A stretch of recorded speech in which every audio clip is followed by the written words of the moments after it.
Our big story tonight, church shooting massacre in Texas. The small town of Sutherland Springs now in shock from becoming the scene of another mass shooting in America. I mean, if it can happen here, guys, it can happen anywhere. We all in here know what happened today, and it's something we all say does not happen in small communities. Well, we found out today it does. More than 24 victims were killed in this shooting, and the youngest was only 5 years old. It's devastating for us and for our community, but God's still in control. As governor, I ask for every mom and dad at home tonight that you put your arm around your kid and give your kid a big hug and let them know how much you love them. New details emerging tonight about the shooter. We now know his name and his past is coming to light. What we may not ever know is why he walked into a church and killed so many people. Good evening, I'm Cheyenne Malone. And I'm Andrew Perez. We do know that he tried to get away, but he only went 11 miles before he died. Late tonight, the governor of Texas attended a vigil in Sutherland Springs, just southeast of San Antonio, Texas.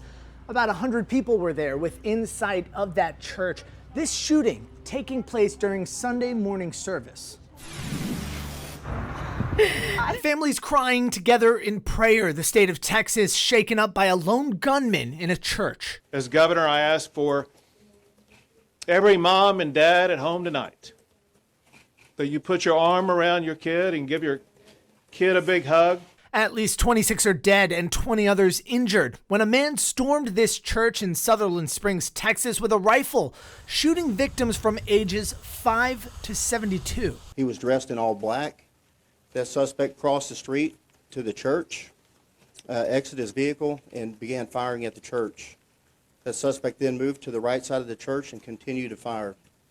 That suspect entered the church and continued to fire. This was semi-automatic fire. This was rapid fire. Police say the gunman was 26-year-old Devin Kelly, who lived in a suburb of San Antonio, Texas. Police say a local resident grabbed his gun and engaged Kelly at the church, prompting Kelly to take off. He was later found dead in his car nearby, unclear if someone shot him or if he did it to himself. We all know, and we're all prepared right now, that we're going to hear names and we're going to know every one of them. As this investigation continues, friends and family stand by waiting for word about their loved ones. Nearly 24 people also driven or flown to area hospitals. This small, tight-knit town in rural Texas trying to make sense of a horrible tragedy. Now, among all the witnesses, one man emerging tonight as a hero. His name is Johnny Langendorf. He spoke with our sister station, KSAT, about springing into action when he saw that shooter.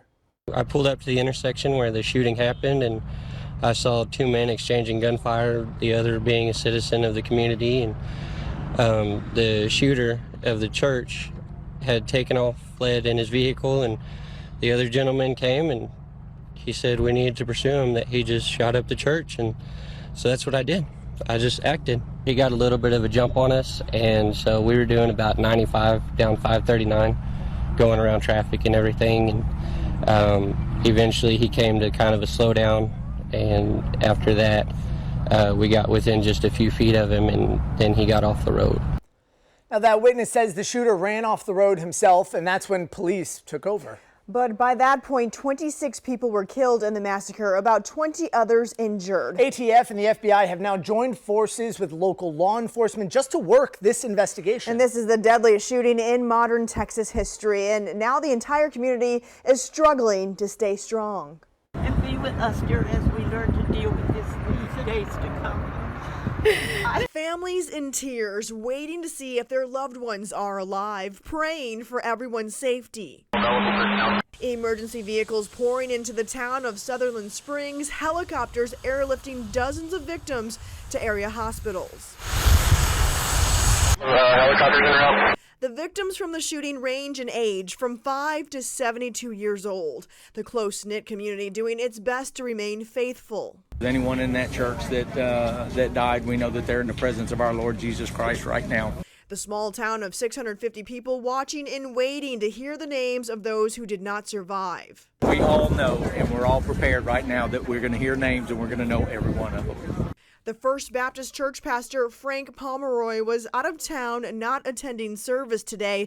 His daughter Annabelle, though, among the dead. She was only 14 years old. Her father wants the world to know, though, she was one beautiful, special child. Amidst the grief and tears, one woman says it was fate that kept her alive. I changed my mind to go to church today.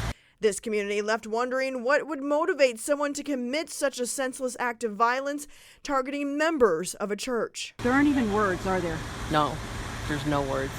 There's just, this happens in New York, in big cities.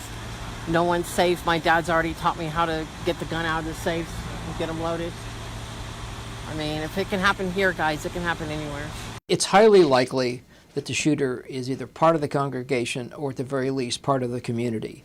And the people he was shooting, he probably knew every one of them.